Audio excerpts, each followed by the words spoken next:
Hi students, in the video exercise 2.7 la 8th sum solve பண்ணலாம். If A, B, C are in AP, then show that 3 power A, 3 power B, 3 power C are in GP.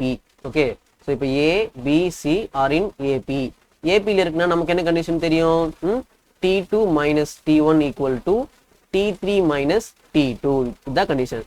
So T2 என்ன B minus T1 என்ன A. This is equal to T3 என்ன C minus T2 என்ன B. So இப்போ B எல்லாம் ஒரு பக்கம் வச்சுக்கலாமா? இது இன்சைட் எடுத்து வந்தா என்ன ஆயிடும்? B plus B equal to இது இந்த பக்கம் போயிட்டா A plus C. So this is 2B equal to A plus C. So இப்போ என்ன பண்ணலாம்னா raising 3 power on both sides. Okay, raising to the power 3 on both sides. ஏன்னா நமக்கு GP ல எப்படி இருக்கு? 3 to the power தான் இருக்கு. So அதனால நம்ம என்ன பண்றோம்? 3 to the power க்கு raise பண்றோம். क्वेश्चनல வேற என்ன நம்பர் கொடுத்திருக்காங்களோ அந்த நம்பருக்கு நம்ம என்ன பண்ண போறோம்? இந்த மாதிரி பவர் ரைஸ் பண்ண போறோம். வேற ஏதாவது நம்பர் கொடுத்திருந்தாங்கன்னா இப்போ 7 கொடுத்திருந்தாங்கன்னா அந்த மாதிரி 7 க்கு ரைஸ் பண்ண போறோம்.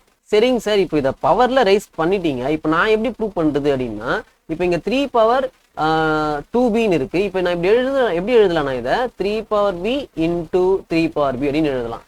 Okay, so 3 power b this is equal to இங்க 3 பவர் a plus c ன்னு இருக்கு. இது எப்படி எழுதலாம்னா 3 power a into 3 power c அப்படினு எழுதலாம்.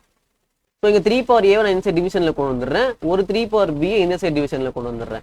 அப்போ this is 3 power b divided by 3 power a equal to 3 power c. இங்க 3 power b என்ன பண்றேன்? நான் இங்க டிவிஷன்ல கொண்டு வந்துறேன். 3 power b ன்னு வந்துரும். கரெக்ட்டா?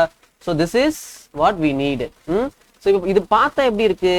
T2 by T1 equal to T3 by T2.